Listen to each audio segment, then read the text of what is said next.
ప్రియమైన దేవుని బిడ్డలారా, క్రీస్తు పేరట మీ అందరికీ శుభములు, వందనాలు తెలియచేసుకుంటున్నాను. బైబిల్ నందు దేవుడు తన పిల్లలమైన మన కోసం ఎన్నో జాగ్రత్తలు, ఎన్నో గొప్ప గొప్ప సంగతులు మనకు రాయించిచ్చాడు. దేవుని యొక్క ఉన్నతమైనటువంటి మాటలను అనుదినము మనం చదువుకోవాలని కన్న తండ్రి ఆశపడుతున్నాడు. వేల సంవత్సరాల క్రితమే దేవుడు తన మాటలను మన కొరకు రాయించి ఇచ్చాడు. ఈ మాటలు తండ్రి ఎందుకు రాయించి గ్రంథంగా ముద్రించి మనకి ఇచ్చాడు అని ఆలోచించే వాళ్ళు చాలా కొద్దిమందే ఉన్నారు. దీవారాత్రములు దీనిని ధ్యానించి కన్న తండ్రి ఇష్టాన్ని తెలుసుకొని ఆ తండ్రి కోరికను భూమి మీద మనం నెరవేర్చవలసిన వారమై ఉన్నామని వేద గ్రంథం మనకు సెలవిస్తుంది. ఎంతమంది ఆ తండ్రి మాటను చదవటానికి ఇష్టపడుతున్నాము? ఆయన మాటలు వినుటకు ఇవ్వబడిన చెవులను ఎంతగా మనము ఉపయోగించుకుంటున్నాము? నాలుకకు మాట ఇచ్చి ఆ మాట నా మాటే రావాలని కన్న తండ్రి ఇన్ని మాటలు రాయించాడు. నోరు తెరిస్తే నా పిల్లలు నా మాటలే మాట్లాడాలి, వింటే నా పిల్లలు నా మాటలే వినాలి. విన్న మాటను బట్టి ఆయన అడుగుజాడల్లో ఆయన సూచించిన మార్గమందు మనం స్థిరముగా నడవాలని దేవుడు కోరుకున్నాడు. స్త్రీ జన్మకు పరమార్థం ఉంది, పురుషుని జన్మకు పరమార్థం ఉంది. ఎవరిని అనాలోచనంగా దేవుడు భూమి మీద పుట్టించటం లేదని వేదము ఘోషిస్తున్న సంగతి మనకు తెలియనిది కాదు. కారణ జన్ములముగా భూమి మీద పుట్టినటువంటి మనమంతా ఏ కారణం చేత దేవుడు మనల్ని భూమి మీద పుట్టించాడో అది ముందుగా ఎరగాలి. అది ఎరగాలనే దేవుడు మనలందరినీ తల్లి గర్భము నుండి పుట్టించాడు. పసిప్రాయాన్ని మనకిచ్చాడు, బాల్యం ఇచ్చాడు, యవ్వనం ఇచ్చాడు. తర్వాత వృద్ధాప్యమందు కొంతకాలము మనల్ని భూమి మీద నిలబెట్టి నరులారా తిరిగి రండని సెలవిస్తున్నాడు. భూమి మీద పుట్టినటువంటి ఆదాముకి, అతని నుండి సృజింపబడినటువంటి అవ్వకి పసితనము లేదు, బాల్యము లేదు. వారికి అమ్మ నాన్న ఎవరు లేరు. మనుషులుగా, తొలి మానవులుగా ఆదాము అవ్వలకు భూమి మీద తండ్రి లేడు, తల్లి లేదు. మరి ఎవరికి పుట్టారు వాళ్ళు అని అంటే దేవునికి పుట్టాడు. దేవునికి పుట్టాడు. అందుకనే ఆదాము దేవుని కుమారుడు అని రాయబడింది. భూమి మీద తొలి మానవుడిగా పుట్టి ఆదాము అనే పేరుతో పిలువబడుతున్నటువంటి ఆ మనుషునికి తండ్రి ఎవరు అని అంటే దేవుడు. అంటే తొలి మానవుడు దేవుని నుండి వచ్చాడు, దేవుని గర్భవాసం నుండి వచ్చాడు. దేవుని నుండి వచ్చింది ఆత్మ. నేలమంటితో నిర్మింపబడిన దేహములోనికి దేవుని గర్భం నుండి వచ్చిన ఆత్మను ప్రవేశపెట్టాడు. మట్టి దేహములోనికి దేవుని గర్భవాసము నుండి వచ్చిన ఆదాము అనే ఆత్మ దేహములోనికి వచ్చింది. అంటే ఏ స్థితిలో ఆదాము పుట్టాడు అని అంటే తల్లి లేదు కనుక బాల్యము లేదు. తల్లి ఉంటే పాలు ఇవ్వాలి, పెంచాలి, పెద్ద చెయ్యాలి, ప్రయోజకుని చెయ్యాలి. చూసారా, మొదట తల్లిని చేయలేదు, అవ్వను చేయలేదు, ఆడమనిషిని చేయలేదు. లోకమేమో ఆది పరాశక్తి, ఆడదే ఆధారం, సృష్టికి ఆడదే ఆధారం అని అంటారు. తప్పది. అలాగైతే స్కూల్లో జాయిన్ చేసిన పిల్లోడికి తండ్రి పేరు కాదు తల్లి పేరు రాయించాలి. ఎందుకు తల్లి పేరు రాయించలేదు, తండ్రి పేరు ఎందుకు రాయించారంటే కన్నది తండ్రి. పురుషుడే కంటున్నాడు కనుక తొలి మానవుడు పురుషుడే, స్త్రీ కాదు. బైబిల్ చెప్పింది. ఎంత శాస్త్రీయంగా ఆధారాలతో బైబిల్ నా ముందు కనబడుతుందో ఒకసారి ఆలోచించండి. ఎవడు కాదనలేని సత్యం బైబిలే. తొలి మానవుడు దేవునికి పుట్టాడు కనుక దేవుడంటే తండ్రి, తండ్రికి పుట్టాడు కనుక దేవుని కుమారుడు అని ఆదాము పిలువబడ్డాడు. లూకాసు వార్త 3వ అధ్యాయం చివరి వచనంలో మనం ఎన్నో మార్లు చదువుకున్నాము. కెయీనా ఏనోషుకు, ఏనోషు షేతుకు పుట్టాడు, షేతు ఆదాముకు పుట్టాడు, ఆదాము దేవునికి పుట్టాడు గనుక దేవుని కుమారుడు అని రాయబడింది. చూడండి అక్కడ. అంటే తొలి మానవుడు పురుషుడే గాని స్త్రీ కాదు. ఈ పురుషుడు దేవునికి పుట్టినవాడు. అందుకనే సృష్టి ఆరంభంలో ఆడమనిషిని, స్త్రీని దేవుడు చేయలేదు. ఎప్పుడు అవసరం అనుకున్నాడు? దేవుని ఇష్టాన్ని నెరవేర్చి ఒక ప్రయోజకుడిగా ఆదాము కనబడుతున్నప్పుడు ఆ ఆదాము ప్రయోజనత్వాన్ని చూసి ఆనందించి సంతోషించి తండ్రి ఇష్టాన్ని నెరవేర్చుచున్న ఆ కుమారుని చూసి ఆ కుమారునికి మరొక పని అప్పగించాలనుకున్నాడు. అది తన అనాది సంకల్పం. ఆ కుమారునికి అప్పగింపబోయే పని ఈ సృష్టికి ముందు దేవుని ఆలోచనలో పుట్టినటువంటి ఆయన సంకల్పం. భూమి మీద తన స్వరూపమందు తన పోలిక చొప్పున నరులను కనాలి అన్న ఆ సంకల్పానికి ఆదామే ఆధారం. అందుకనే ఆదామును కన్న తర్వాత ఆ సంకల్పాన్ని నెరవేర్చే పనిలో భాగంగా ఆదాము ఒంటరిగా ఉంటే నా సంకల్పం ఎలా నెరవేర్చగలడు అని ఆలోచించి సాటి అయిన సహాయముగా అతనికి కావాలి. సాటి అయిన సహాయము అతనికి కావాలి అని ఎవరిని చేశాడు? స్త్రీని సృజించాడు. చూశారా? దేవుని యొక్క అనాది సంకల్పం నెరవేర్చుటలో పురుషుడికి సాటి అయిన సహాయముగా స్త్రీ నిర్మింపబడింది. ఇది స్త్రీ జన్మకు పరమార్థం. పురుషుడు నెరవేర్చబోయే దేవుని అనాది సంకల్పానికి స్త్రీ సాటి అయిన సహాయం. అతడు ఎలా కంటాడో అతడు కన్నట్టుగా ఈవిడ కూడా కంటుంది. సాటి అతడు కన్న కుమారునికి ఈవిడ శరీరాన్నిచ్చే సాటి అయిన సహాయముగా ఉంటుంది. ఇద్దరికూ ఇద్దరు సాటియే. ఆదాముకు సాటి స్త్రీ, స్త్రీకు సాటి ఆదాము. ఎందుకంటే స్త్రీ ఒకటి కనలేదు, అలాగని పురుషుడు ఒంటరిగా ఒకడు కనలేడు. కనుక ఇద్దరికి ఒకరికి ఒకరు సాటి అయిన సహాయకులుగా దేవునికి ఉన్నారు. దేవునికి ఇద్దరు ఆయన సంకల్పం నెరవేర్చుటలో ఒకటై ఆయన సంకల్పాన్ని నెరవేర్చేవారుగా ఉన్నారు. అలా భూమి నిండిపోతుంది. నిండించాలన్న కన్న తండ్రి ఆశలు నెరవేరుతాయి. అందుకనే పౌలు గారు ఒక మంచి మాట రాశాడు స్త్రీ గురించి. తిమోతికి రాసిన మొదటి పత్రిక 5వ అధ్యాయము, తిమోతికి రాసిన మొదటి పత్రిక 5వ అధ్యాయము 14వ వచనం. ప్రియులారా, కాబట్టి యవ్వన స్త్రీలు వివాహము చేసుకొని పిల్లలను కని గృహ పరిపాలన జరిగించుచుండవలెను అని రాయబడింది. చూడండి, ఏం చేయాలట? యవ్వనములోనికి రాగానే స్త్రీ వివాహము చేసుకోవాలి. యవ్వన కాలమందు వివాహము చేసుకోవాలి అని అన్నాడు. ఒక స్త్రీకే కాదండి, పురుషుడికి కూడా యవ్వన కాలమందే వివాహం చేసుకోవాలి. యవ్వన కాలమందు పుట్టిన కుమారులు బలవంతుని చేతిలో బాణముల వంటి వారు. అంటే పిల్లలు యవ్వన కాలమందు పుడితే బలవంతుడైనటువంటి దేవుని చేతికి ఒక బాణాలుగా ఆయన సంధించి విరోధుల మీద విడిచిపెట్టే బాణాలుగా ఉంటారని దేవుని ఆశ. అందుకనే యవ్వన కాలమందు వివాహం చేసుకోవాలి, పురుషుడైనా స్త్రీ అయినా. ఇక్కడ స్త్రీకే రాయబడింది కనుక పురుషుడు ఎప్పుడైనా ముసలుడైనా చేసుకోవచ్చు అనేది కాదు. పిల్లల్ని కనటానికి వివాహం అన్నది ఏర్పడింది. స్త్రీ గురించి చెబుతున్నాడు. ప్రభువునందు విశ్వాసం ఉంచి బాప్తిజం ద్వారా క్రీస్తును ధరించుకున్న ప్రతి స్త్రీ యవ్వన కాలంలో వివాహము చేసుకొని పిల్లల్ని కనాలట. వివాహము చేసుకొని పిల్లలను కని వదిలేయకూడదట. ఆ పిల్లల మీద పరిపాలన, గృహ పరిపాలన చేస్తున్నారా, పాడు చేస్తున్నారా కుటుంబాలను? ఏమండి?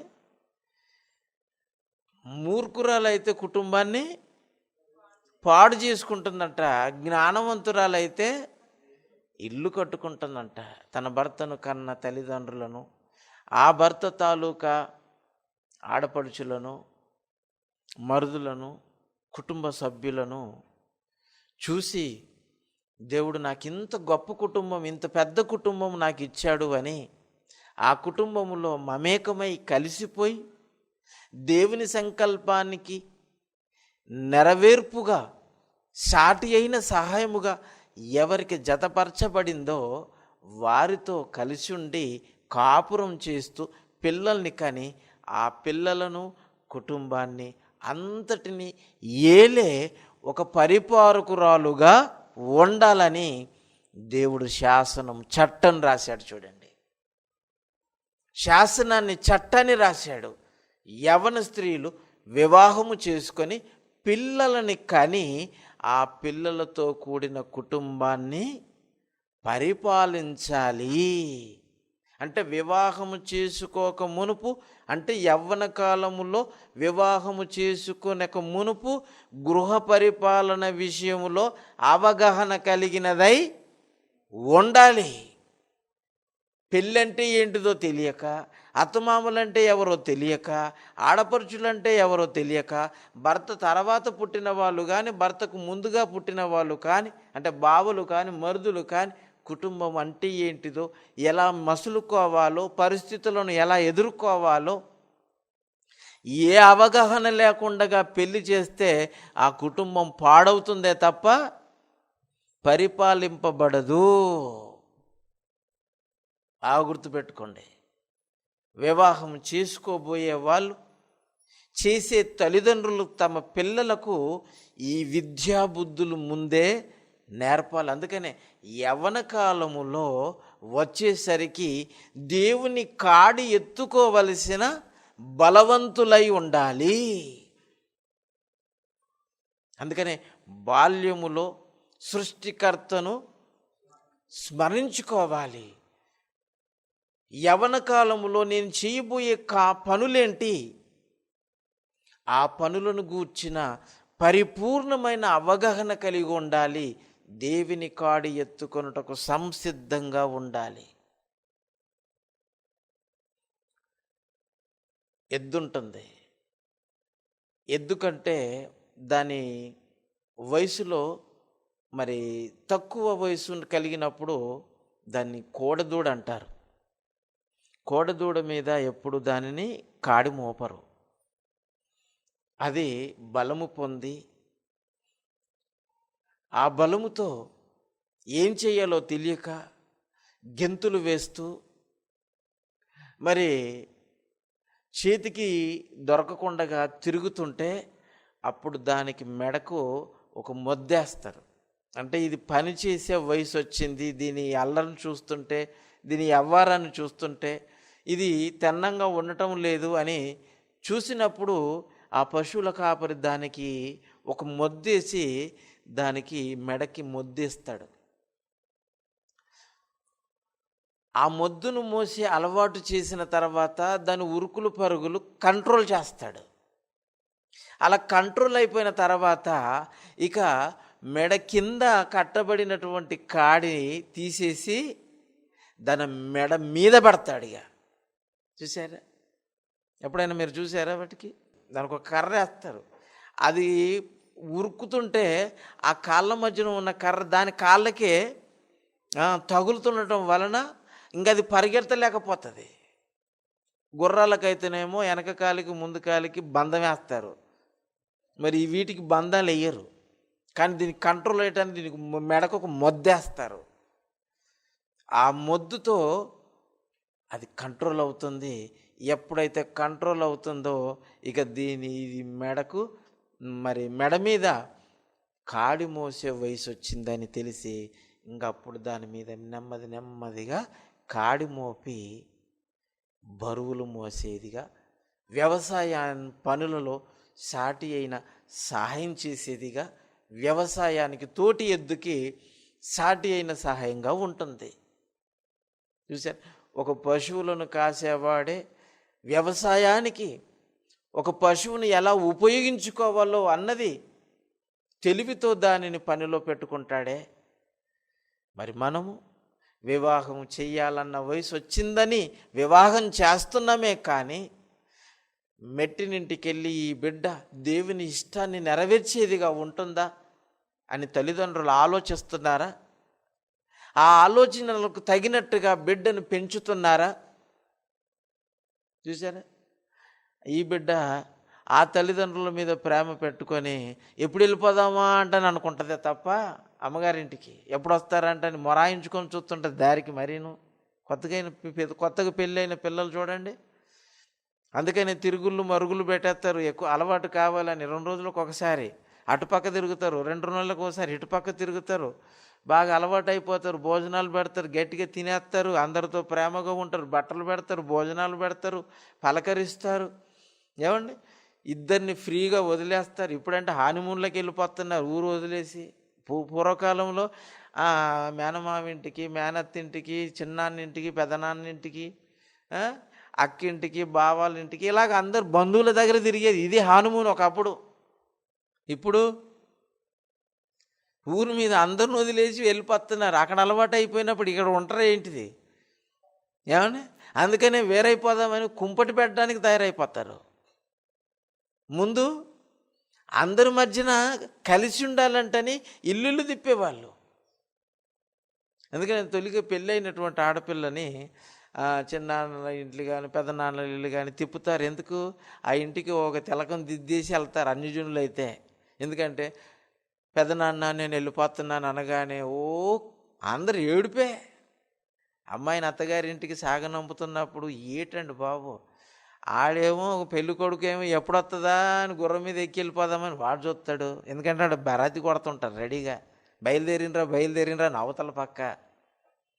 ఈ అమ్మాయి ఏమో అందరినీ కలిసి అందరికీ చెప్పి వీడుకోలు చెబుతున్నట్టుగా ఏడ్చుకుంటూ వెళ్ళిపోతుంటే శోకముతో వెళ్ళిపోతుంటారు. అలాగే వచ్చిన వాళ్ళే ఆడవాళ్ళంతా.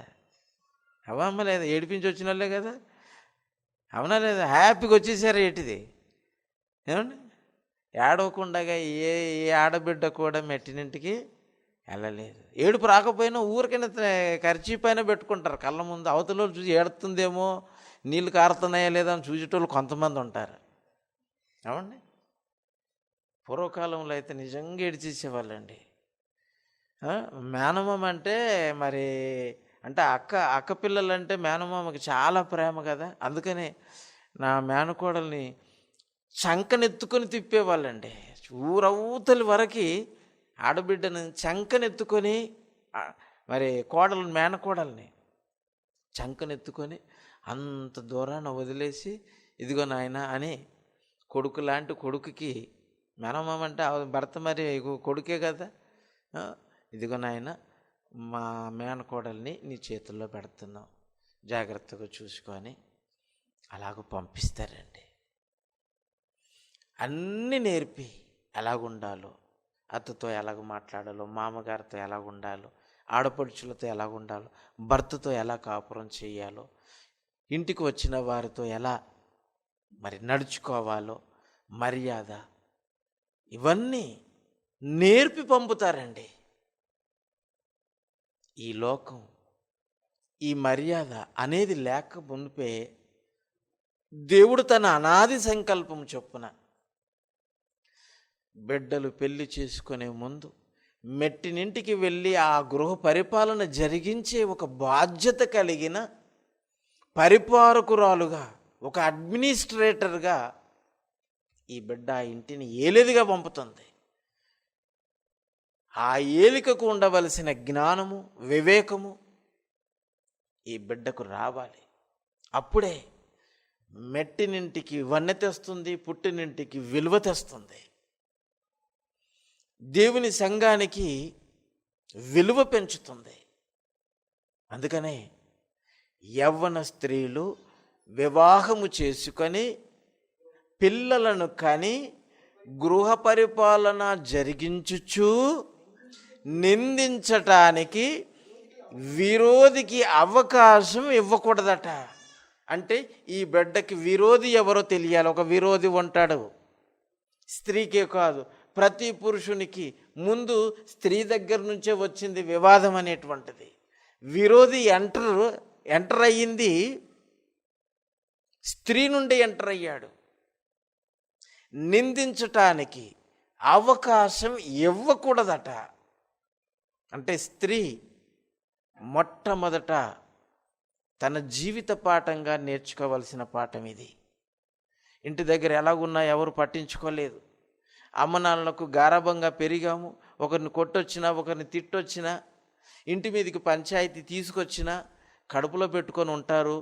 మళ్ళీ బయటపడితే పేగులు తెంపుకుంటే మన కాళ్ళ మీదనే పడతాయని ఆడబిడ్డనైనా మగబిడ్డనైనా చేసిన తప్పులు ఉన్నా క్షమించుకుంటూ కడుపులో పెట్టుకొని పెంచుతారు.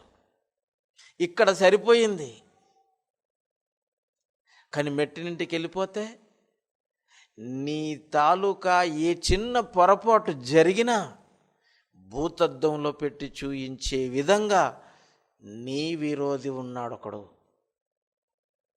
వివాహమైన ప్రతి స్త్రీని విరోధంగా ఉంచాలని ఒకడు తిరుగుతూ ఉంటాడు. వాడే అపవాది. కుటుంబాలను కూల్చేవాడు, దేవుని పిల్లలను పాడు చేసేవాడు, ఒకరినొకరు నిందించుకునేటట్టుగా, అనుమానించుకునేటట్లుగా, విడిపోయేటట్లుగా, ఎందుకు పనికిరాని వారుగా, దేవునికి తలవంపులు తెచ్చేవారుగా, దేవుని పరిశుద్ధతను పాడు చేసేవారుగా చేయునట్లు ఒకడు తిరుగుతున్నాడు. అందుకనే వివాహం చేసుకున్న తర్వాత నిందించటానికి నిన్నే అత్త నిందించవచ్చు, ఆడపడుచులు నిందించవచ్చు, మగపిల్లలు నిందించవచ్చు, మామ నిందించవచ్చు, ఇరుగు పొరుగు వారు నిందించవచ్చు, ఎవరైనా నిందించవచ్చు. నిందించటానికి ఎట్టి పరిస్థితుల్లో నీవు అవకాశం ఇవ్వకూడదు. అంటే అనుక్షణం నీ ప్రవర్తనను పరిశీలించే వాళ్ళు 1000 కళ్ళతో చూస్తుంటారని అర్థం. ఎక్కడ దొరికితే అక్కడ ఎండగట్టేస్తారు. ఏమో అర్థమైందా ఆడవాళ్ళు? రేపటి నాడు మీ పిల్లలకు పెళ్ళిళ్ళు చేయవలసిన వాళ్ళు ఉన్నారు కనుక బాల్య దశ నుండే దేవుని జ్ఞానంతో మీ పిల్లలను నింపితే ఏ క్షణాన ఏ సమయానికి ఎలా నడుచుకోవాలో ఆ పిల్లలు నేర్చుకుంటారు.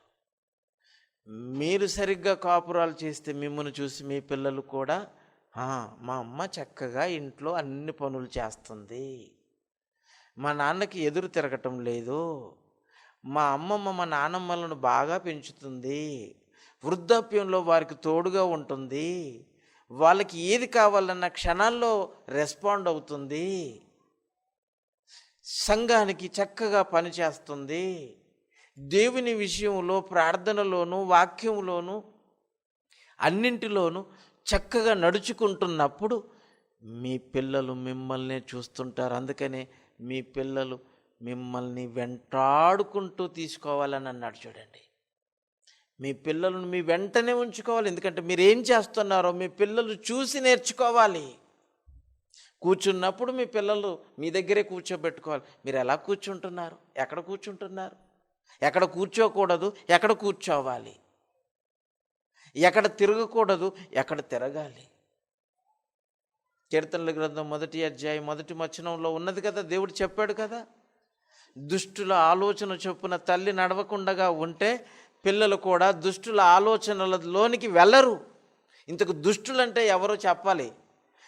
దుష్టులంటే ఎవరో తెలుసుకున్న తల్లి దుష్టుల ఆలోచనలను తను అనుసరించకపోతే తన పిల్లలు కూడా దుష్టులు ఎవరో తెలుసుకుంటారు, దుష్టుల ఆలోచనలు ఎలాగుంటాయో తెలుసుకుంటారు, దుష్టుల ఆలోచన చొప్పున వారు కూడా నడవరు. పాపుల మార్గములో నిలవక. పాపులంటే ఎవరు? ఆజ్ఞ అతిక్రమించటమే పాపం.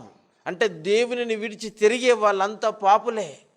దేవుని మాట వినకుండగా, దేవుడు చెప్పిన పని చేయకుండగా, దేవునికి విరోధముగా నడుచుకోవటం అనేటువంటిది అది పాపాన్ని సూచిస్తుంటే ఆ పాపములో ఉన్న వారితో మనము పాపుల మార్గమున నిలవద్దు, వాళ్ళు నిల్చున్నారంటే ఇది పాపుల మార్గం, ఇది పాపుల మార్గంలో నేను నడవకూడదు, పాపుల ఆలోచన చొప్పున నేను నడుచుకొనకూడదు అని ఒక తల్లి, ఒక తండ్రి, దంపతులు ఇద్దరు తమ గర్భాన పుట్టిన పిల్లలకు మాస్టర్స్గా ఉండాలి. అప్పుడే ఆ స్త్రీ చక్కటి గృహ పరిపాలన జరిగించేదిగా ఉందని అర్థం. అంతేగాని ఇల్లు విడిచి భర్తను వదిలి, ఏమండి, పుట్టిన వారి మీదనే ఎక్కువగా ప్రేమ పెంచుకొని నేను అక్కడికి వెళ్ళిపోతాను అని అనుకుంటే అక్కడే ఉంటుంది. నీ పిల్లలు కూడా నీ అంటనే వెళ్ళిపోతాడు. ఆడు చదువు రాదు, మన్ను రాదు, ఏమి రాదు, మొద్దయిపోతాడు. సగం ఇక్కడ సగం అక్కడ ఎలా ఉంటుంది? కనుక వెళ్ళొద్దనేది కాదు. ఇక్కడ బాగా పనిచేసి అలసిపోతుంటారు చూడండి. అలసిపోయినప్పుడు అమ్మగారే గుర్తుకొస్తారు. ఎందుకంటే మా అమ్మ మాకు వండి పెట్టేది కదా. ఇప్పటికి కూడా అండి, పిల్లలు కన్న తల్లులు కూడా ఎందుకు అమ్మగారింటికి వెళ్ళిపోతారంటే అక్కడ రెస్ట్ దొరుకుతుందని. మరి అక్కడ ఒక కోడలు ఉంటుంది, ఊరుకుంటుంది. ఏంటిది ఏమండి, అక్కడ ఉంటుంది, అక్కడ ఊరుకుంటుందా? ఈవిడ వచ్చిందంటే ఆవిడకు 1 రోజు 2 రోజులు చేస్తుందండి. ఇంకా ఊరకే తిని పడుకోవడం తయారవ్వటం అన్నీ ఈ కోడలే చేస్తుంది అనుకోండి. ఎన్నాళ్ళు బాగానే ఉన్నాను, వీళ్ళకి చేయటం ఒక ఎత్తు అంటే ఇప్పుడు ఇంకొక మెంబర్ పెరిగింది, మెంబర్తో పాటు పిల్లలు పెరిగి ఆ పిల్లలు ఈ పిల్లలు గొడవ. ఆ తర్వాత వాడికి ఇది పెట్టలేదని ఇది పెట్టలేదంటే తన పిల్లలకి ఏదో షార్ట్గా ఓ బిస్కెట్ ఇచ్చేస్తే నా పిల్లలకి ఇవ్వాలి. బాబోయ్, ఎంత నింద, భయంకరం అండిగా. అందుకనే 1, 2 లేదంటే 3 రోజులండి. 3 రోజులు చేయటానికి ఎవరైనా ఇష్టపడతారండి. పువ్వుల్లో పెట్టి చూసుకుంటారు. 2 రోజులు అయిందంటే నేను వెళ్ళిపోతాను రేపు అన్నావు అనుకోండి, ఇంకెందుకు 2 రోజులు ఉండిపో అంటారు. అలా ఉంచుకోవాలి. కానీ ఎప్పుడు వెళ్ళిపోతుందా అంటున్న వరకు ఉండకూడదండి. లాగే వరకు ఎప్పుడు ఉండకూడదట. ఉండమ్మా, ఎన్ని రోజులు ఉంటావు, ఎన్ని రోజులు ఉన్నావు కదా అని ఆడపడిచే బ్రతిమిలాడి మరదల మీద అంత ప్రేమ, ఆడపడుచు మీద అంత ప్రేమ కురిపించేటట్టు ఈరోజు ఉంటారా? ఎందుకు చేయదు నీ కోడలు అని ఆ తల్లతో అన్నదానికో చెవులో మాట పడ్డాదే అనుకో, ఇక అంతే సంగతులండిగా. ఇక నిప్పు రాజబెట్టిందని అర్థం. ఇక పొగొస్తుంది ముందు, పొగొచ్చిందంటే నిప్పు రాజుకుందని అర్థం. ఈ పొగ మామూలు పొగ కాదు, కళ్ళు మండే పొగ, కడుపు మండే పొగ, రగిలే గుండెలు మామూలుగా ఉండదు ఇక. కనుక ప్రియులారా, ఏ కారణం నిందించటానికి మనలో కనపడకూడదు. ఏ విధము చేత మీరు నిందించటానికి. కొంతమంది లేగరు, తెల్లవారులు. ఆడపిల్ల అయితే ఇంకా ఆడపడుచు అయితే పరాయి ఇంటికి వెళ్ళిపోయి పెళ్లి చేసుకొని పరాయి ఇంటికి, అత్తగారి ఇంటికి వెళ్ళిపోయిన ఆడపడుచు అందరికంటే ముందు లేచి కూర్చోవాలండి. ఇది మొట్టమొదట వివాహమైన స్త్రీ అత్తవారింటిలో నడుచుకోవలసింది మర్యాద. ఆ తర్వాత తెల్లవార్లు లేచి చక్కగా ఇల్లు తుడిచేసుకొని, వాకిలు ఉంటాయి, వాకిలు అంటే బయట పని చేసే వాళ్ళు బయట పని చేస్తారు. ఇప్పుడు అంతా బయట ఇంట్లో అందరూ పని మనుషులే వచ్చేస్తున్నారు. డోర్ తెరిస్తే చాలు, బెల్లు కొట్టగానే పని మనిషికి డోర్ ఓపెన్ చేస్తే చాలు, అన్నీ వాళ్ళే చేసుకుంటూ వెళ్ళిపోతారు. మరి మిగిలినవి ఇక్కడ ఏముందండి? అందుకని పరిపాలన పని మనిషి చేస్తుంది. ఇంట్లో గృహ పరిపాలన పని మనిషి చేస్తుంది. మంచి చెడ్డలు, ఏమండి, గిన్నెలు కడగటం, అంట్లు తోమటం, వండి పెట్టడం, ప్రతి క్షణం కాఫీ టీ ఏది కావాలి వేడి నీళ్ళు పెట్టడం, బాత్రూంలోనికి వేడి నీళ్ళు తీసుకెళ్ళిపోవటం, ఆఖరికి ఒళ్ళు కూడా రాసేవాడు దొరుకుతున్నాడు.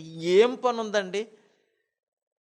గుడ్డు పెట్టే కూడికైనా కష్టం ఉంది, కానీ పిల్లలకనే తల్లిలోకి ఈ రోజుల్లో ఏ కష్టం లేదండి. మిడిల్ క్లాస్ ఫ్యామిలీలు కూడా ఒక స్టేటస్ని మెయింటైన్ చేస్తున్నారు, పని మనిషిని పెట్టుకుంటున్నారు. ఇక అడుగు స్థాయిలో పని మనిషికి భోజనం పెట్టలేని, జీతం ఇవ్వలేని స్థితిలో మన పని మనం చేసుకోవాలి అన్న ఆలోచనలతో ఉన్న కుటుంబాలు ఇదిగో చక్కగా ఉంటాయండి. ఆ కుటుంబాలు కూడా కలహాలతో, కక్షలతో, తారతమ్యాలతో ఎన్నో రకాలుగా ఇబ్బందులు పడుతుంటారు. నిందించడానికి అవకాశాలు ఎక్కువగా దొరుకుతాయి. కనుక ప్రియులారా, వివాహం చేసుకున్న తర్వాత పిల్లల్ని కనాలి. పిల్లల్ని కన్నావంటే పిల్లల్ని దేవునిలో ఎలా పెంచాలి, ఎలా పెంచాలి? అక్కడ అత్తమామలు ఉంటారు పెద్దలు, వాళ్ళ పిల్లల్ని ఎలాగ పెంచారు, పిల్లల్ని ఎలాగ చూశారు, ఎక్స్పీరియన్స్ వాళ్ళు ఉన్నారు కదా, వాళ్ళకి అప్పచెప్పేస్తే ఆ పిల్లల్ని ఎలాగ చూస్తున్నారు మనం కూడా అలాగే చూడాలి. గృహ పరిపాలన. భర్త 4 డబ్బులు సంపాదించుకొని ఇంటికి తీసుకొని వస్తే ఆ డబ్బును చేతను పట్టుకొని పెత్తానం చెలాయించాలనుకుంటే అక్కడే వస్తుంది విరోధి, ఎంటర్ అవుతాడు. డబ్బేనండి, అంతే కదండి. పెళ్ళైన తర్వాత భర్త డబ్బు భార్యకి ఇస్తాడు. అంతకు మునుపు ఎవరికి ఇచ్చాడు? తల్లికి ఇచ్చాడు. అమ్మ అంటని తల్లికి ఇచ్చేవాడు. ఇప్పుడు భార్య వచ్చింది కనుక భార్యకి ఇస్తాడు. భార్యకి ఇచ్చాడో అక్కడ తల్లి ఏమవుతుంది? నిందించటానికి విరోధికి అవకాశం వచ్చింది. చూడండి, వాడు నిన్నటి దాకా నాకు ఇచ్చి ఇప్పుడు పెళ్ళం రాగానే పెళ్ళం బెల్లం అయిపోయింది అని, ఏమండి, బెల్లం అయిపోయింది. తల్లి ఏమైపోయింది? కాకరకాయ అయిపోయింది. ఆవిడనేమో బెల్లం అయిపోయింది. చేదు. చూసారు అలా ఉంటుంది. అందుకని నిందించటానికి, భార్యకి ఒకవేళ భర్త డబ్బులు తీసుకొచ్చాడు అనుకోండి, అత్తయ్య ఇదిగో మీ అబ్బాయి తీసుకొచ్చి ఇచ్చాడు అని ఆ కోడలే అత్త చేతిలో పెట్టింది అనుకోండి, ఇక అత్త ఈ 2 చేతులు ఆవిడ తలకాయ నువ్వు ఇలా పట్టుకొని ఇలా అనేస్తుందండి. ఇక అంటేదా లేదా? మా అమ్మో ఎంత మంచి కోడలు దొరికింది అని, బాబోయ్ ఇన్ని వేలు పటపట పటపట అన్నాయంటే ప్రేమ పండిపోయిందని అర్థం. అలా అనేటట్టు చేసుకోవాలండి ఆడపిల్లలు. మచ్చిక చేసుకోవాలి. నిందించడానికి కాదు అవకాశం ఇచ్చేది, ప్రేమించటానికి. అందరూ నా మీద ప్రేమ నేను ఒక్కరోజు మా అమ్మగారింటికి వెళ్ళిపోతే కోడలేదని కలవరింపు ఉండాలి. నేను అమ్మాయిని తీసుకొచ్చి అయిపో అంటని కొడుకుతో చెప్పే విధంగా కోడలు ఉండాలండి. అలాంటి కోడళ్ళు ఉన్నారా? ఇది ఎప్పుడు వెళ్ళిపోద్దా ఏంటిది అని కొడుకుకు నూరిపోద్దామని చూసేవాళ్ళు ఉంటారు. చూసారా? ఏమరా మొన్నటిదాకా తిరిగావు, ఇప్పుడు లేదు కదా, అటు ఇటు చూసేదానికి ఏం లేదు, ఎందుకంటే పంపించేశారు కదా కోడల్ని. ఇక రాత్రి బగలాని చెవులు కుట్టేస్తారు. ఇక తల్లులు, అలాంటి తల్లులు కూడా ఉన్నారు.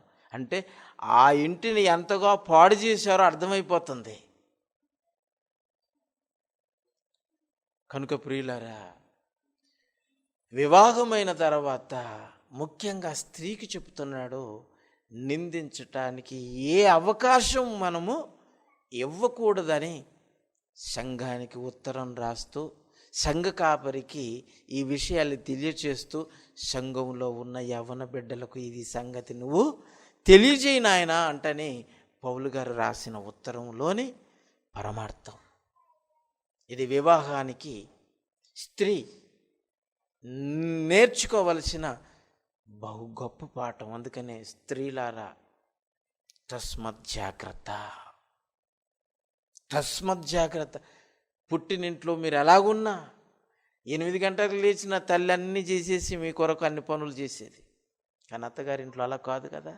తెల్లవార్లు లేగాలి, ఇల్లును చక్కబెట్టాలి, భర్తకు వేడి నీళ్ళు పెట్టాలి, స్నానం చేయించాలండి. ఒకప్పుడు స్నానం చేయించేవాళ్ళు.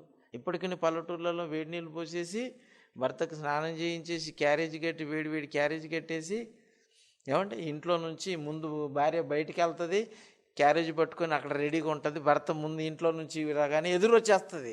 ఈ క్యారేజీ పట్టుకొని క్షేమంగా వెళ్ళి లాభంగా రమ్మంటని భర్తకు దీవెన పెట్టి పంపిస్తుందండి భార్య. ఇప్పుడు అలాగ ఉంటుందా?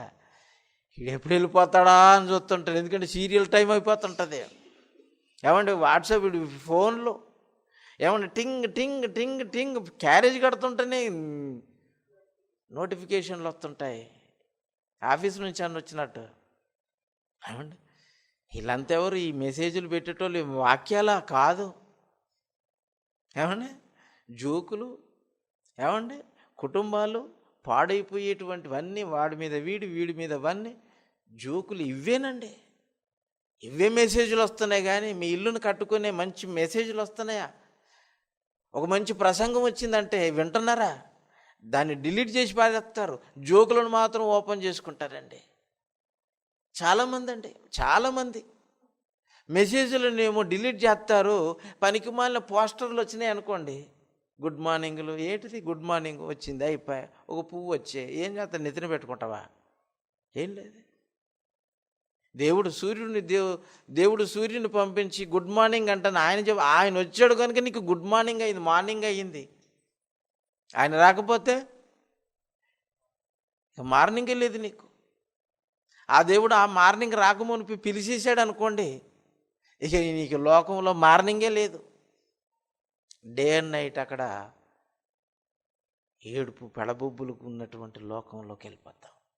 కనుక ప్రియులారా, ఎట్టి పరిస్థితుల్లో నిందించటానికి ఎవరికి మనం అవకాశము ఇవ్వకూడదు. విరోధి స్త్రీ నుండే ప్రారంభిస్తాడు, పురుషుడి నుండి ప్రారంభిస్తాడు. కానీ పురుషుడు లొంగకపోయేసరికి స్త్రీనే టార్గెట్ చేస్తాడు. ఆదికాండంలో అదే జరిగింది, అవ్వని విషయంలో కూడా అదే జరిగింది. పాపం ముందు అపరాధం ఎవరు చేశారు? పాపం ఎవరు చేశారు? ఆదామా? కాదు. ఇదే 4వ అధ్యాయంలో కనపడుతుంది చూడండి. 4వ అధ్యాయం 13వ వచనమా, 2వ తిమోతి పత్రికన చూడండి. అవ్వ, ఆదాము మొదట తప్పు చేయలేదు, అవ్వ పాపము చేసి అపరాధములో పడెను అని ఉంటుంది చూడండి. తీయండి.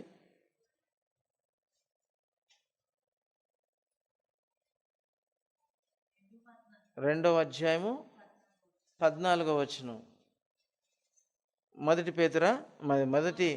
మొదటి తిమోతి పత్రిక 2వ అధ్యాయము 14వ వచనం చూడండి. రైట్. మరియు ఆదాము మోసపరచబడలేదు. జాగ్రత్తగా వినండి. ఆదాము అంటే పురుషుడు మొదట మోసపరచబడలేదు. అంటే మోసపరచబడటానికి విరోధి ముందు ఆ టార్గెట్ ఎవరిని చేసింది? ఆదాముని టార్గెట్ చేసింది. ఆదాము లొంగలేదు. ఇక ఆదాము ముందు నా పప్పులు ఉడకటం లేదు అంటని తోక ముడుచుకొని ఉంది, కానీ పొగరు మాత్రం తగ్గలేదు అపవాదికి. ఎలాగైనా ఆదామును నిందించాలి, ఆదాము దేవుణ్ణి నిందించేటట్టు చేయాలి, ఆదాము దేవుణ్ణి అవమానపరిచేటట్టు చేయాలి, దేవుని మాట వినేటట్టుగా చెయ్యాలని అపవాది ఎన్ని ఎత్తులేసిందో, ఎన్ని ప్రయోగాలు చేసిందో. కానీ ఆదాము మోసపరచబడలేదు. అంటే మోసపరచటానికి అపవాది వేసిన ఎత్తులు ఎన్ని ఎత్తులేసిందో ఈ మాటలో చదివితే ఆదాము ఎంత దిట్టో మీకు అర్థమైపోతుంది. కానీ అని అన్నాడు చూడండి. మరియు ఆదాము మోసపరచబడలేదు, కానీ అంటే ఇంకెవ్వరో మోసపరచబడ్డారు. మోసపరచబడింది అవ్వ.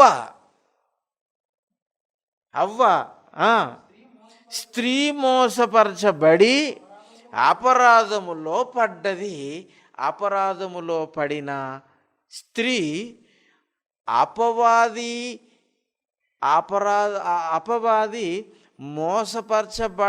అపవాది చేత మోసపరచబడలేని పురుషుణ్ణి కూడా అపరాధములో పడిన స్త్రీ అపరాధములో పడేసింది. అంటే దీని అర్థం ఏంటంటే అపవాది చేత కానిది, అపవాది వల్ల కానిది అపరాధములో పడిన స్త్రీ వలన జయించింది. ఆదామును అపరాధములో పడాలని, అపరాధములో పడవేయాలని అపవాది సకల ప్రయత్నాలు చేసిన ఆ ప్రయత్నాలన్నీ విఫలమైపోవటం వలన ఇక నా వలన కానిది ఏ పురుషునికైతే సాటి అయిన సహాయముగా జతపరచబడిందో ఆ స్త్రీ చేతనే మోసపరచబడాలని అనుకున్నాడు. కనుకనే ఇక ఆదామును విడిచిపెట్టి హవ్వ ఒంటరిగా ఉండుట చూసి అవ్వ మీద తన బాణాలను ప్రయోగం చేసింది. అందుకనే ఆదాము మోసపరచబడలేదు, కానీ స్త్రీ మోసపరచబడింది. అంటే స్త్రీలు తొందరగా మోసపోతారు. మీకు అర్థమైందమ్మా? స్త్రీలు పురుషుల కంటే తొందరగా మోసపోయి నిందించే పరిస్థితుల్లోనికి వెళ్ళిపోతారు. అందుకని అంటున్నాడు, స్త్రీ మోసపరచబడి అపరాధములో పడెను. చూసారా, అపరాధంలో పడ్డది ఆవిడకే పరిమితమైందా?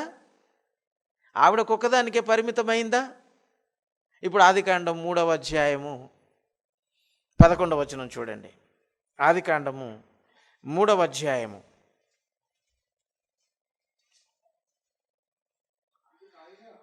అందుకు ఆయన, నీవు దిగంబరివని తెలిపిన వాడెవడు?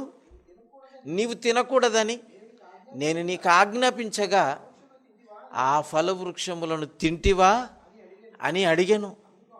అందుకు ఆదాము, నాతో ఉండుటకు నీవు నాకిచ్చిన ఈ స్త్రీయే ఆ వృక్ష ఫలములను తిని కొన్ని నాకు ఇయ్యగా నేను తింటిని అని అన్నాను. ఇప్పుడు చూశారండి, అర్థమైంది ఈ మాట మీకు? అపరాధములో పడిన స్త్రీ ఆ అపరాధములో తన భర్తను కూడా పడేసింది. పడేసిన తర్వాత దేవుడు సరాసరిగా ఆదామునే అడిగేతాడు. ఎందుకు? అవ్వ తిన్నది కదా, డైరెక్ట్ అవ్వను అడగొచ్చు కదా దేవుడు కూడా. అవ్వను ఎందుకు అడగలేదు అంటే, ఆ స్త్రీకి శిరస్సు ఎవరు? పురుషుడు. స్త్రీ తప్పు చేస్తే పురుషుణ్ణి అంటారు. ఇంట్లో ఎవరు తప్పు చేసినా ఇంటి యజమానునే అంటారే తప్ప తప్పు చేసిన వారిని అనరు. ఆ ఇంటికి ఒక పేరు ఉంటుంది. ఆ ఇంటి పేరుతో సహా ఆ కుటుంబమే, ఆ వంశమే, ఆ ఇల్లే నిందింపబడుతుంది.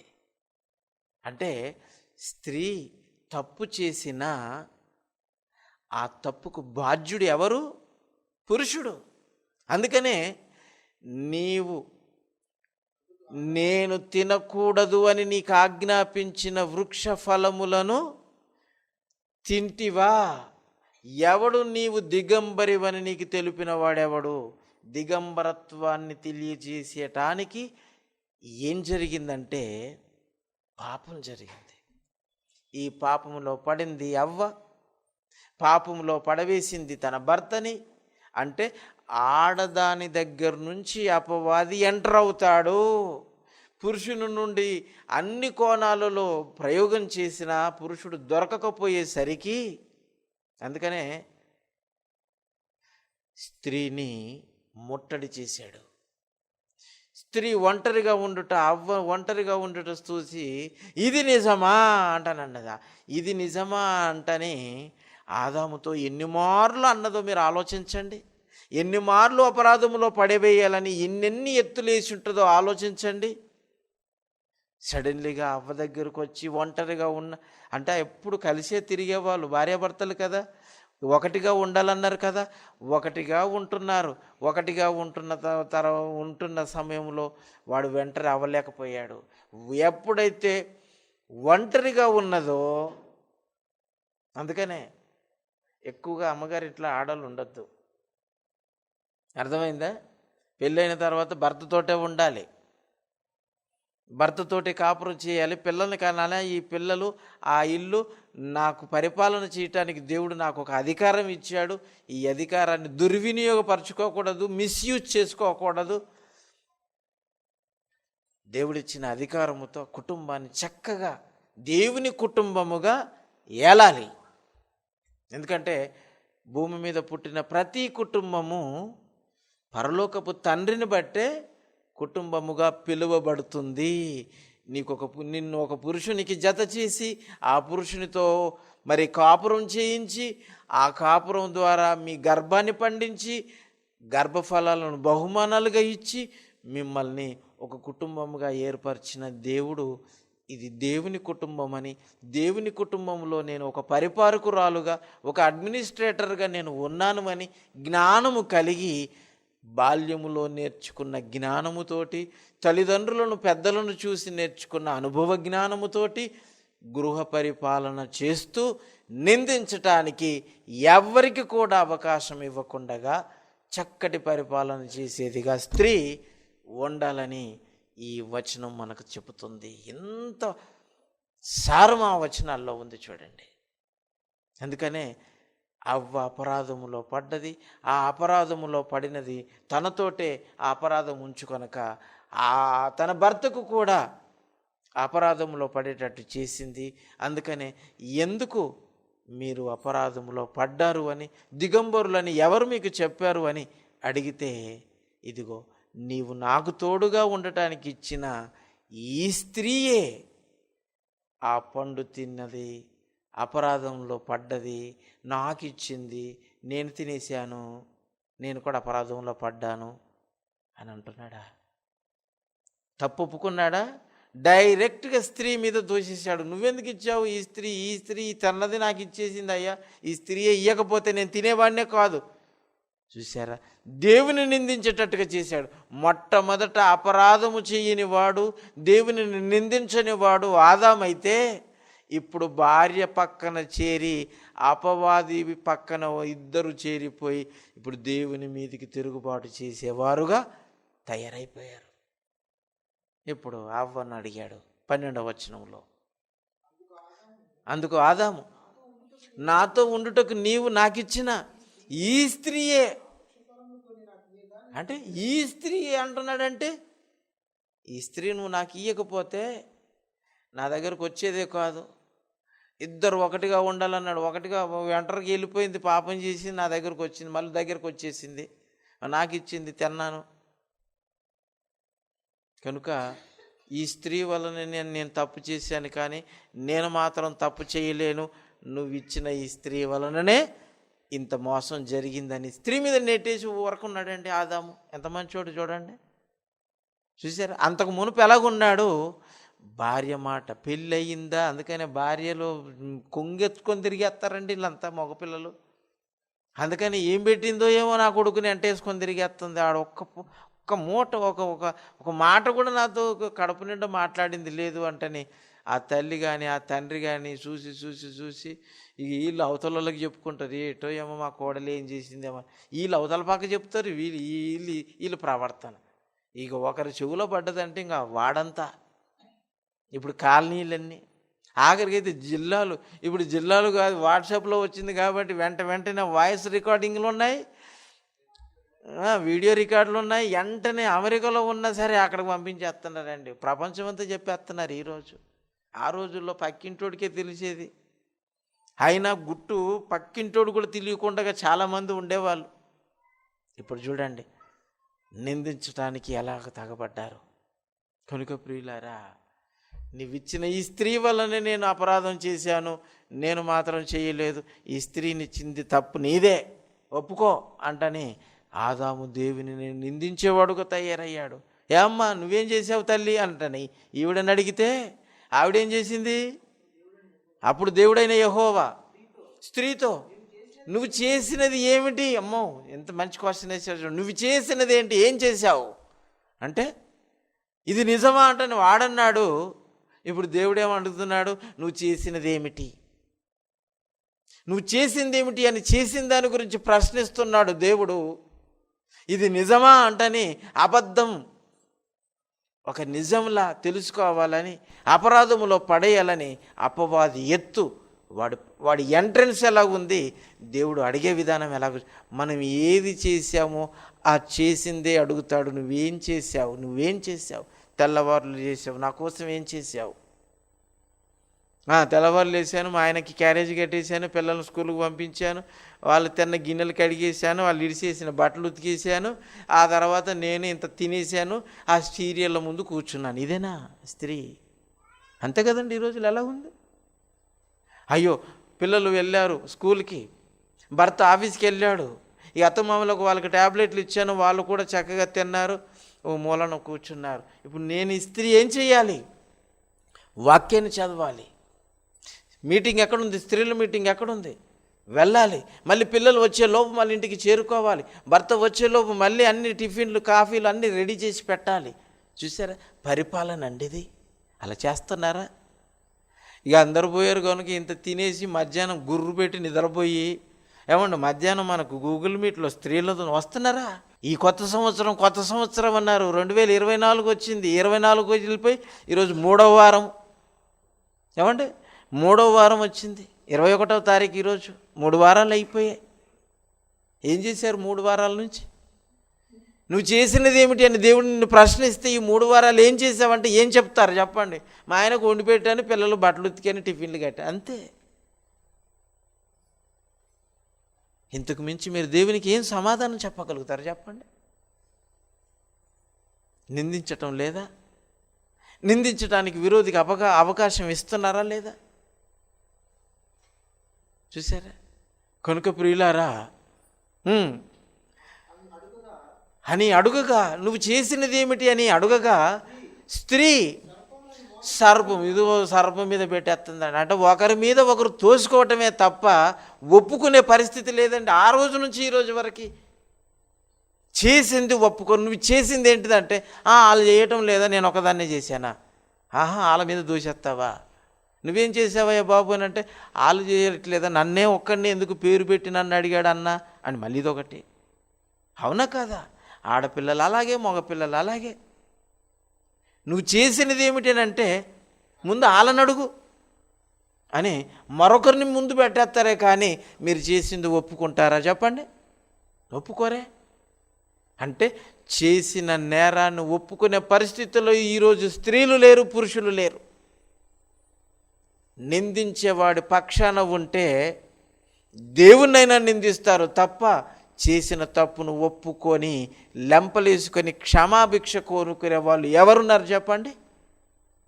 తప్పైంది మహాప్రభు అని మోకాళ్ళ మీద కూర్చుండి తల వంచి నన్ను క్షమించు, కొద్ది దెబ్బలైనా కొట్టి క్షమించు అని అడిగే ప్రబుద్ధులు ఉన్నారా చెప్పండి? ఆదామా ఏం చేశావు, ఎవడు నిన్ను దిగంబరిగా ఉన్నాయంటే నీకు ఎవడు చెప్పాడయ్యానంటే, ఎవడు చెప్పాడంటే ఏంటిది అంటే, నా మాట వినలేదు. ఎవరి మాట విని నువ్వు అపరాధం చేశావు. దుష్టుడి మాట వినటమేనండి పండు తినటం అంటే. దుష్టుని మాట వినటమే, దుష్టుడి మార్గంలో నడవటమే, దుష్టుడు ఆలోచన చొప్పున మనం నడుచుకోవటమే పండు తినడానికే అర్థం ఉంది ఈరోజు. ఆనాడు వాళ్ళు ఏదైనా తోటలో చెట్టు ఉంది, పండు ఉంది, తిన్నారు కనుక పండు మీద ఉందంటని మనం అంటున్నాం. ఈరోజు నువ్వు పాపం చేస్తున్నావు, నీకు పండు దొరుకుతుందా మార్కెట్లో? ఏ పండు ఉంది? మంచి చెడ్డలను తెలివినిచ్చి వృక్షఫలం మార్కెట్లో దొరుకుతుందా? లేదే. అయినా మీరు పాపం చేస్తున్నారు. దేనిని బట్టి? దేవుని ఆజ్ఞను మీరు అతిక్రమించారంటే ఆ పండును తిన్నారని అర్థం. అంటే దుష్టుడి మాట విన్నారని అర్థం. దుష్టుడి మాట పాపవృక్ష ఫలం అయితే దేవుని మాట జీవవృక్ష ఫలం. దేవుని మాట వింటే మీరు నిత్యము జీవిస్తారు, దుష్టుడి మాట వింటే మీరు చచ్చిపోతారు. ఇది నిజమా అంటే, నా మాట వింటే మీరు చచ్చిపోతారా అని అర్థం. అది చూసారా? ఇంట్లో పెద్దవాళ్ళు అత్తమామలు ఉంటారు, భర్త ఉంటాడు, వాళ్ళ మాటలు వింటారా ఆడపిల్లలు? ఎందుకు వింటారు? ఇన్నట్టయిన నటిస్తారు, భర్త దగ్గరికి వెళ్ళిపోతారు. ఇదిగో మళ్ళీ రివర్స్ అయిపోతుంది గేర్. ఏమండి, బండి ముందుకెళ్ళిపోయేది వెనక గేర్ వేసేస్తారు, వెనకకి వెళ్ళిపోతుంది. అంటే కలంపం, కుటుంబంలో కలహాలు, మత్సరం ఇంకా అక్కడి నుంచి రేగుతాయండి. దేవుని కుటుంబంలో ఇద్దరు భూమి మీద మనుషులుంటే ఆ ఇద్దరిని చెడగొట్టడానికి ఒకడు దుష్టుడికి అవకాశం ఇచ్చింది అవ్వ. మీరు కూడా అంతే. రేపటి నాడు పెళ్లి చేసుకున్న తర్వాత బయటోడే మిమ్మల్ని నిందించడానికి అవకాశం కోరుకుంటాడు. చూసారా? మీ ఆయన బాగా చూసుకుంటున్నాడా అన్నారనుకోండి, మా ఆయన బాగానే చూసుకుంటున్నాడు కానీ మా అత్తనేనండి సూర్యకాంతం, ఏమండి రాసి రంపాన పెట్టేస్తుంది, ఏమండి మాటి మాటికి నిలబడు అంటుంది, కూర్చొనియదు, పెద్దోళ్ళు వచ్చిన నిలబడు అని అంటుంది అని ఇలాంటివి అట్లే కదండి. మర్యాద ఇవ్వనట్టు మొత్తం మట్టం వేసుకొని కూర్చోమనేది కాదు. వచ్చిన వాళ్ళకు పలకరించాలి, కూర్చేయాలి, కూర్చోబెట్టాలి, మంచినీళ్ళు ఇవ్వాలి, తర్వాత కాఫీ తీసుకుంటారా, టీ తీసుకుంటారా అని అంతేగాని ఎప్పుడు వెళ్ళిపోతారా అంటే ఉడికి నీళ్ళు తీసుకొచ్చి ఇవ్వకూడదు. అంతే కదండి. కనుక ప్రియులారా, నిందించే అవకాశం అన్ని ఎవ్వరు ఇవ్వకూడదు.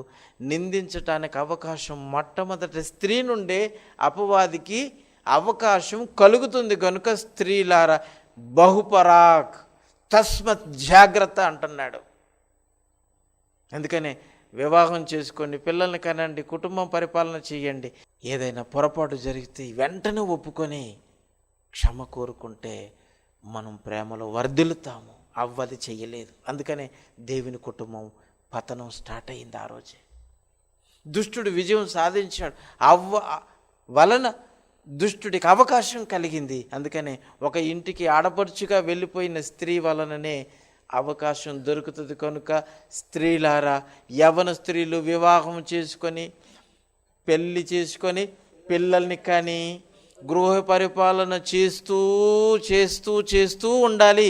ఆ చేస్తూ ఉన్నప్పుడు నిందించటానికి ఎవరికి కూడా అవకాశం ఇవ్వకుండా జాగ్రత్తగా చూసుకోమని ఒక పెళ్లి కూతురికి దేవుడు చెబుతున్న ఉత్తమమైన పరిపాలన సంగతులండి ఇవి. ఆలోచించండి. అందుకని పేతురు రాసిన మొదటి పత్రిక 5వ అధ్యాయం 7వ వచనం చూడండి. పేతురు రాసిన మొదటి పత్రిక 5వ అధ్యాయం 7-8 వచనాలు ముగించుకుందాం. ఆయన మిమ్మును గూర్చి చింతించుచున్నాడు గనుక మీ చింత యావత్తు ఆయన మీద వేయుడి. నిబ్బరమైన బుద్ధి కలవారై మెలకువగా ఉండండి. మీ విరోధి అయిన అపవాది గర్జించు సింహం వలె ఎవరిని మృంగుదునా అని వెతుకుచూ తిరుగుతున్నాడు. ఎవరిని మృంగుదునా, ఎవరిని మృంగుదునా, ఎవరిని మృంగుదునా అంటే మింగటానికి ఎవరు అనుకూలంగా ఉన్నారు, ఎవరు నాకు టక్కున దొరుకుతారు. గాలానికి చేప దొరికినట్టు అపవాది గర్జించే సింహం వలె తిరుగుతున్నప్పుడు ఏ గొర్రెపిల్ల దొరుకుతుందా అని చూస్తుంటాడు. ఈ గొర్రెపిల్ల కాపరు వెంట తిరిగితేనేమో బాగుంటుంది. కాపర్ని విడిచి తిరిగిన గొర్రెపిల్ల మాటేసి కూర్చున్నటువంటి సింహానికి దొరికిపోతుంది. అందుకనే మనము ఒంటరిగా ఎప్పుడు ఉండకూడదండి. ఒంటరిగా ఉన్నారా? సంఘంని విడిచి ఉన్నారా? కుటుంబాన్ని విడిచి ఒంటరిగా ఉన్నారా? అపవాది మీ మీద మాటేసి కూర్చుంటాడు. అందుకనే నిందించడానికి అవకాశం ఒకటి. మీ విరోధి మామూలుడు కాడు, వాడు గర్జించు సింహం, ఎవరిని మృంగుతానా అంటున్నాడు. మృంగటానికి చూస్తాడండి. గొర్రెలనైతే అమాంతం మింగుతాడు, వాడందరిని మింగుతాడండి. అందుకని సర్పంగా వచ్చాడు వాడు. సర్పముల్లో సర్పాన్ని ఆవగించాడు. సాతానుడు అవ్వను మోసం చేయటానికి సర్పం.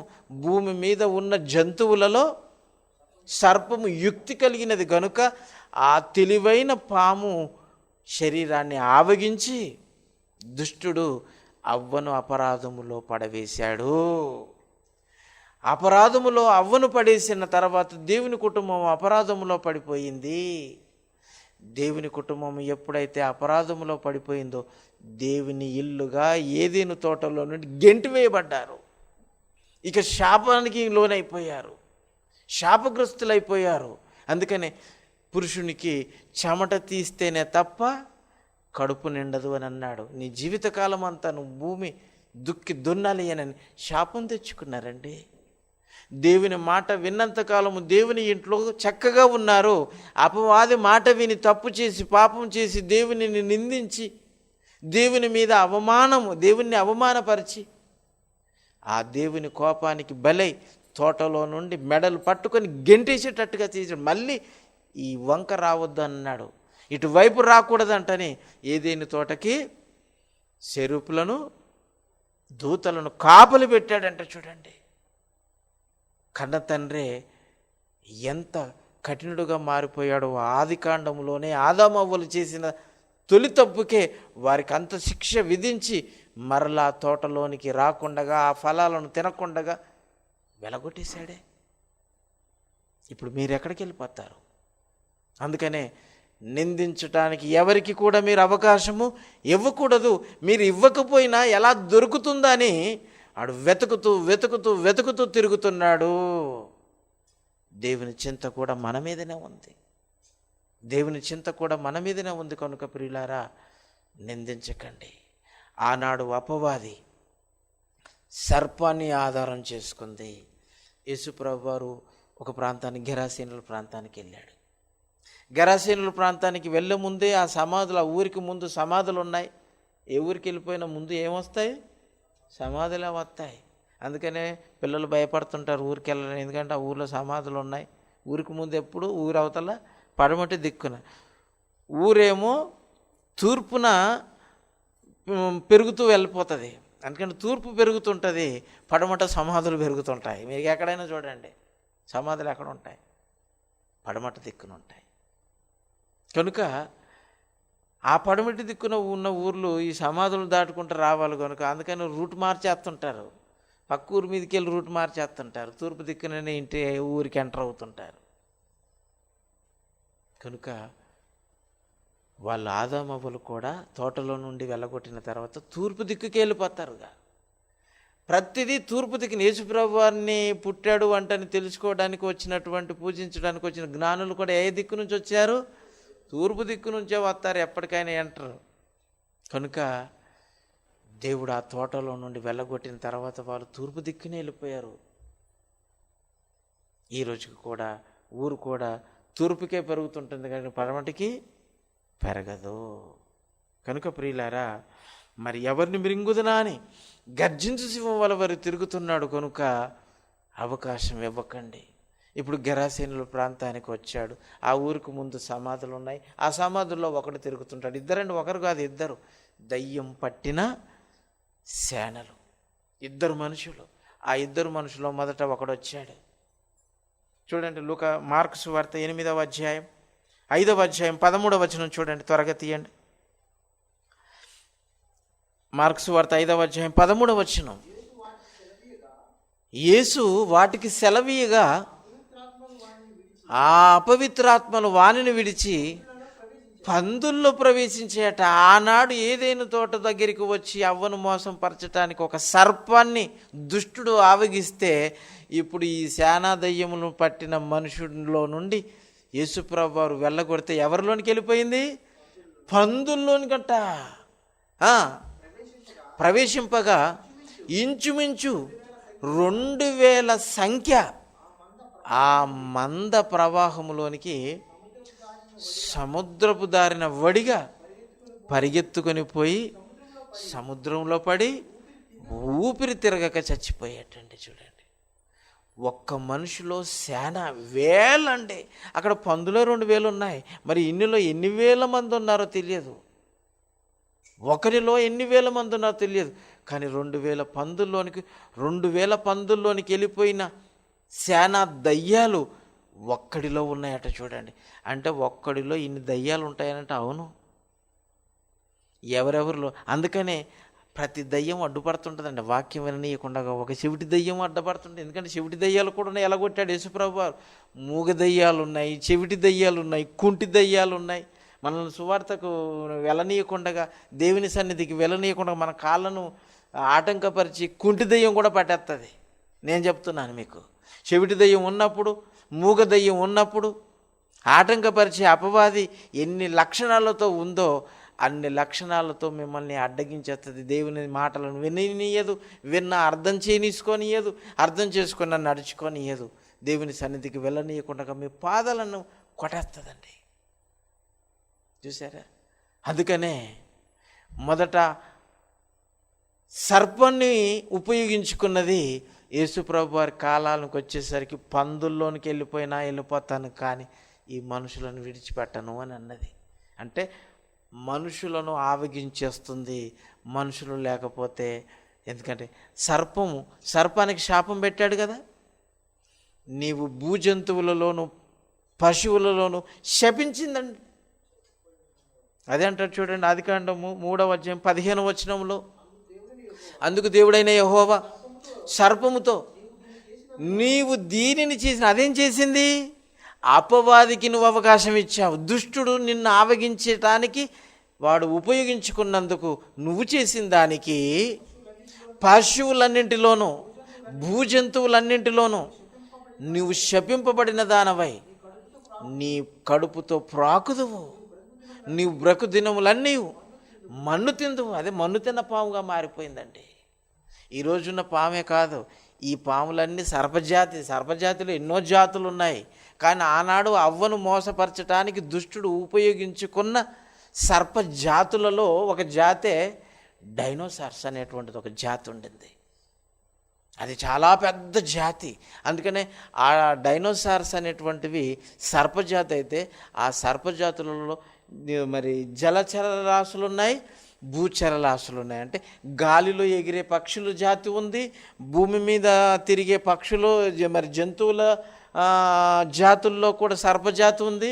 ఆ తర్వాత నీటిలో తిరిగే మరి సర్పజాతులు కూడా ఉన్నాయి. అంటే సర్పజాతి అనేటువంటిది నీటిలో ఉండేది ఉంటుంది, భూమి మీద ఉండేది ఉంటుంది, గాలిలో ఉండేది ఉంటుంది.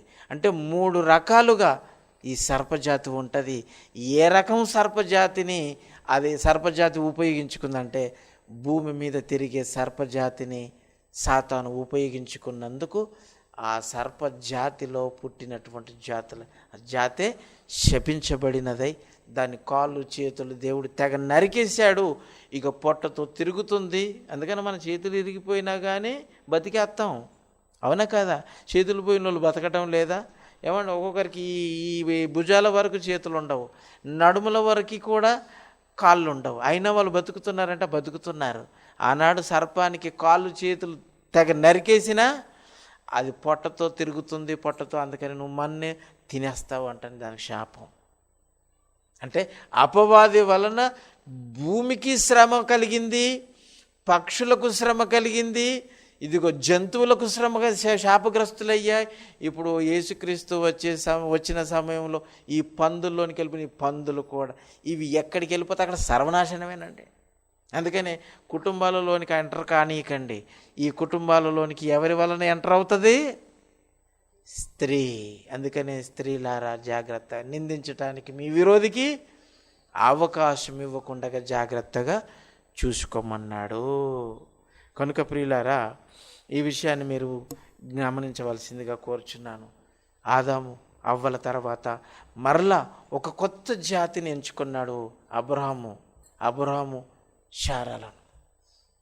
ఇక్కడ కూడా శారా కూడా దెబ్బతీసింది దేవుని యొక్క సంకల్పాన్ని.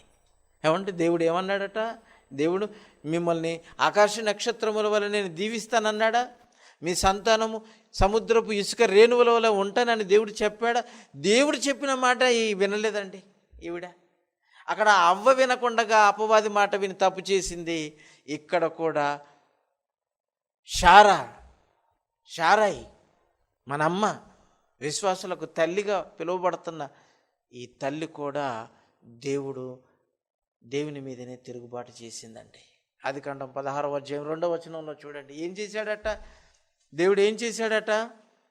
ఇక్కడ రాయబడింది చూడండి. శారాయి, ఇదిగో నేను పిల్లల్ని కనకుండునట్లు యెహోవా చేసి ఉన్నాడు, దయచేసి నా దాసితో పొమ్ము, ఒకవేళ ఆమె వలన నాకు సంతానము కలగవచ్చునేమో అంటని అబ్రహాంతో చెప్పిందంటే. ఈ దేవుడు ఏం చేశాడట? ఈవిడికి పిల్లల్ని కనకుండా చేశాడా? మిమ్మల్ని పిలిచినప్పుడు ఏమన్నాడు? నీ సంతానము ఆకాశ నక్షత్రముల వల్ల ఉంటుందన్నాడా? ఇసుక రేణువుల వల్ల ఉంటుందన్నాడా? దేవుడు మాట అన్నాడంటే తప్పడు. దేవుని మాటను పెడచెవిన పెట్టింది. దేవుని మాట మీద నమ్మకం కోల్పోయింది. ఆదాము దేవుని మాట మీద నమ్మకంగా ఉన్నాడు. ఆదాము దేవుని మాట విన్నాడు. అవ్వ కొంతకాలం విన్నది, ఓపిక నశించిపోయింది.